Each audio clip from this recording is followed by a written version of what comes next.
My name's Emma, and I'm 6 years old, and I want to tell you about the day everything changed. But first, I need to tell you about the washing machine because that's where my story really starts. The washing machine in our kitchen makes the most beautiful sound. It goes whoosh thump, like a heartbeat, but bigger. When I press my ear against its warm white side, I can feel the vibrations through my whole body. And it makes the scary feelings go quiet inside my head. Mama doesn't like when I do this. She says I'm being weird again. Emma, get away from there. You look like an idiot. That's what she said this morning when she found me sitting on the kitchen floor, listening to my friend the washing machine. I wasn't hurting anybody. I was just listening to the water dance around inside, making swirls and bubbles and music that only I could understand. But Mama grabbed my arm and pulled me away so hard it made purple finger marks. I don't understand why Mama gets so angry about everything I do. When I flap my hands because I'm excited about something, she yells at me to stop acting like a freak. When I can't look at her eyes because they're too bright and scary, she grabs my chin and forces my face up. When I hum the songs I hear in numbers and patterns, she tells me to shut up because I'm giving her a headache. Sometimes I think maybe I really am broken, like she says. Maybe there's something wrong with my brain that makes me different from other kids. The kids at school don't like me either. They laugh when I rock back and forth in my chair, or when I cover my ears because the fire alarm hurts too much. They call me names too, just like Mama does. But there's this lady next door, Mrs. Chun, who smiles at me sometimes when I'm in the backyard.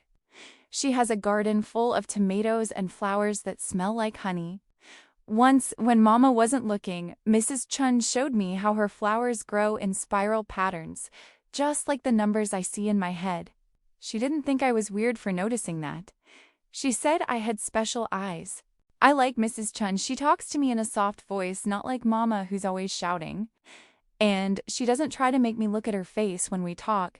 She just lets me watch her hands while she works in the dirt, and that feels safe. Today was a really bad day with Mama. I accidentally knocked over my juice cup at breakfast because my hands were shaking. They do that sometimes when the house feels too loud or too angry. The juice spilled on some papers, and Mama screamed at me like I had broken something really important. "You stupid girl, can't you do anything right? I wish you were never born." She hit me across the face, and it stung like fire. Then she grabbed me by the shoulders and shook me until my teeth rattled. I started crying, which made her even madder. "Stop that noise! Stop crying like a baby! You're 6 years old, Emma. Act normal for once in your pathetic life." But I couldn't stop crying. The hit hurt, but the words hurt worse. They went inside my chest and made it hard to breathe. So I ran outside to the backyard with my stuffed rabbit, Henry. Henry is brown and soft, and he never yells at me or calls me names. When I hug him tight, sometimes the bad feelings get smaller. I sat against the back door, crying into Henry's fur, when I heard Mrs. Chun's voice from over the fence. "Emma, sweetheart, are you okay over there?" I wanted to tell her no, I wasn't okay. I wanted to tell her about the purple marks on my arms and the red mark on my face where Mama hit me. I wanted to tell her that Mama locks me in my room sometimes and forgets to give me dinner. I wanted to tell her that Mama says I'm too much trouble and that she wishes she could send me away. But I was scared. Mama always tells me that if I say anything bad about her to other people, she'll make sure I never see Henry again. She'll throw him in the trash, and then I'll have nobody who understands me, Emma. Mrs. Chun called again. Her voice sounded worried. "Would you like to see something special? I have some new baby kittens." "Kittens? I love animals. They don't care if you're different or if you make weird sounds. They just want to be pet and loved." I looked at the back door, listening for Mama, but I could hear her talking loud on the phone to someone, using her angry voice that meant she'd be busy for a while. I found the loose board in the fence that I'd discovered weeks ago and squeezed through into Mrs. Chun's yard. She was kneeling by a small basket on her porch, and when she saw me, her face got soft and sad at the same time. "Oh, honey, she whispered, looking at my face. What happened to your cheek? I touched the red mark where Mama hit me. I spilled juice, I said quietly. I'm clumsy. Mrs. Chon's eyes got watery, but she didn't say anything about it. Instead, she showed me the basket with 4 tiny kittens inside, all curled up together like a furry puzzle. They were so small and perfect, and when one of them mewed, it sounded like a tiny bell. Can I touch one? I asked. Of course, sweetheart. Just be very gentle. I sat down next to the basket and carefully petted the smallest kitten with one finger. Its fur was softer than Henry's, and it made a rumbling sound in its throat that felt peaceful. For the first time all day, the angry feelings inside me got quiet. Mrs. Chun went inside and came back with a glass of chocolate milk and some crackers. She sat next to me on the porch steps, not too close, because somehow she knew I needed space, and watched me with the kittens. Emma, she said after a while, in that soft voice that never scared me. Do you know what makes you special? I shook my head. Nobody had ever told me I was special before, except in the bad way. You notice things other people miss, she said, like how you knew my flowers grow in spirals. And you remember everything, every story I've ever told you, every song you've ever heard. And you have the kindest heart. I see how gentle you are with tiny things, how you never hurt anything, even when you're sad. My eyes filled up with tears, but they were different tears this time. Not scared tears or hurt tears, but something else I didn't have words for. But Mama says I'm broken, I whispered. She says my brain is wrong. Mrs. Chun was quiet for a long moment, watching me pet the sleeping kitten. Then she said, Emma, honey, I need to ask you something, and I want you to tell me the truth. Does your mama hurt you? My stomach got tight and scared. I'm not supposed to tell, I said quickly. Has she told you not to tell anyone if she hurts you? I nodded, still looking at the kitten. Emma, listen to me very carefully. Adults who love children don't hurt them and then tell them to keep it secret. If someone is hurting you, it's always okay to tell another grown-up. You won't get in trouble. I looked up at Mrs. Chan's face for just a second, something I almost never do with grown-ups, and saw that her eyes were kind and sad and angry all at once. Not angry at me, but angry about something else. So I told her about the hitting and the yelling and the mean words. I told her about being locked in my room and going to bed hungry. I told her about the purple finger marks and how Mama says I'm too weird for anyone to ever love me. I told her everything while I petted the tiny kitten, and Mrs. Chun listened to every word without interrupting or getting mad. When I finished talking, Mrs. Chun was crying, but she wiped her eyes and said, Emma, I'm going to call some people who help children who are being hurt. They're going to come talk to you, and they're going to make sure you're safe, okay? Will Mama be mad?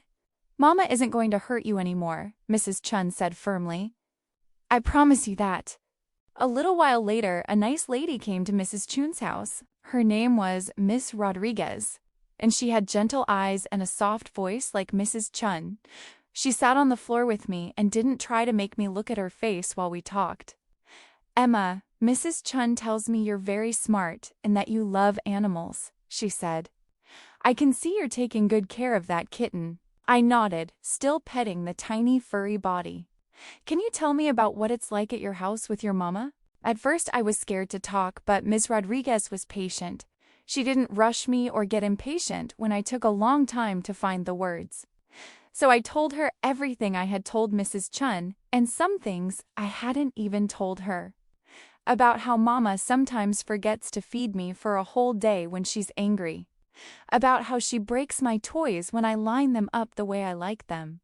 About how she calls me retorted and stupid and says she wishes I'd never been born. Ms. Rodriguez asked me to show her the purple marks on my arms and the red mark on my face.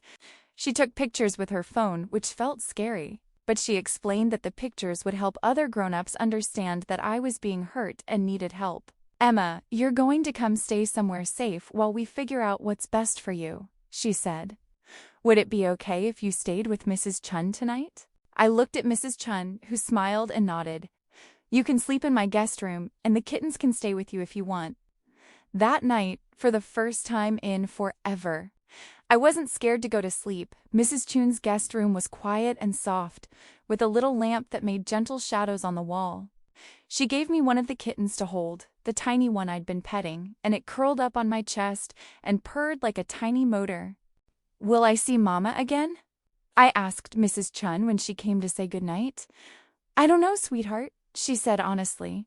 But I know that wherever you go from here, it will be with people who understand how special you are. People who will never, ever hurt you for being exactly who you are. Through the window, I could see police cars at my house. I saw Mama being walked to one of the cars with her hands behind her back. She was yelling something, but I couldn't hear what. And for once, I didn't feel scared of her angry voice. I felt nothing, like she was just a stranger making noise far away. The next morning, Ms. Rodriguez came back and told me that I was going to live with a family called the Johnsons while the grown-ups figured everything out. She said they were special people who understood kids like me, kids whose brains worked differently. Different isn't bad, Emma, she said. Different is just different, and the Johnsons can't wait to meet you. Mrs. Chun cried when I had to leave, but she promised she would visit me wherever I went. She gave me the tiny kitten to keep, and I named her Spiral because of the way she curled up in perfect circles. The Johnsons' house was quiet and calm. Mrs. Johnson had a soft voice and moved slowly, not like the jerky, angry movements I was used to.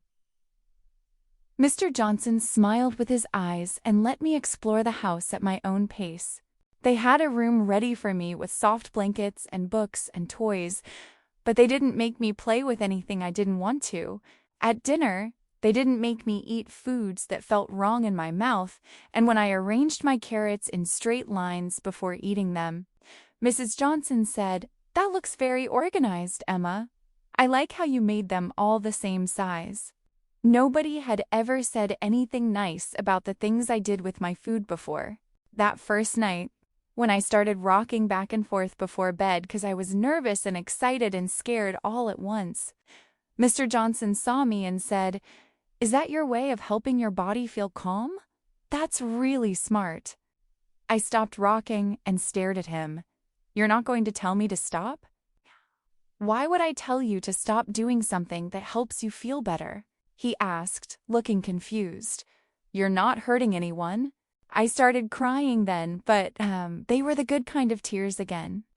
The kind that come when something tight in your chest finally lets go. Weeks went by, and every day I learned something new about living with people who didn't think I was broken. When I flapped my hands because I was happy, they called it my happy dance. When I needed to cover my ears because sounds were too loud, they turned down the TV without making me feel bad. When I hummed the songs in numbers, Mrs. Johnson asked me to teach them to her. Ms. Rodriguez visited me every week to check on how I was doing. During one visit, she told me that Mama had gone to court and that a judge had decided she had to go to jail for a long time because of how she hurt me. Will she come back? I asked. Not for many, many years, Emma. And even then, she would never be allowed to hurt you again. I thought about this for a while, petting Spiral while she purred on my lap. I thought I would feel sad about Mama going to jail, but mostly I just felt safe, like a door had closed on the scary part of my life. "Miss Rodriguez?" I said. "I don't want to see her again, even when I'm grown up." "That's okay, Emma. That's your choice to make." A few months later, the Johnsons asked me if I wanted to stay with them forever. They wanted to adopt me, they said, to make me officially part of their family. I said yes, so fast that it made them laugh. Mrs. Chun came to the adoption day at the courthouse. She brought me a present, a small keyboard, because she remembered that I loved the music I heard in patterns and numbers. When I played it for the first time, filling the room with the melodies that lived in my head, everyone cried happy tears. Now I'm 7 and I live in a house where nobody yells. Nobody calls me names or hits me or tells me I'm broken. When I stim, the Johnsons say I'm regulating myself. When I need space, they give it to me without making me feel bad. When I don't understand something social, they explain it patiently without making me feel stupid. I still visit Mrs. Chun every week. She teaches me about her garden and lets me help with the kittens. Sometimes we sit together and don't talk at all. Just listen to the bees humming in her flowers and the washing machine next door at my old house, where new people live now.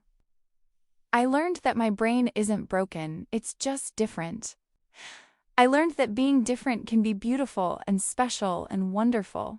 I learned that there are grown-ups in the world who will protect kids and fight for them and love them exactly as they are. Most importantly, I learned that my voice matters. When I told Mrs. Chun and Miss Rodriguez what was happening to me, they listened. They believed me. They saved me. And now, when I play my keyboard or line up my toys or talk about the patterns I see everywhere, people don't tell me to stop being weird. They tell me I'm being Emma, and that Emma is exactly who I'm supposed to be. The washing machine at my old house still makes its whoosh-thump music, but I don't need to hide by it anymore to feel safe. Now I make my own music, and everyone who loves me thinks it's the most beautiful sound in the world.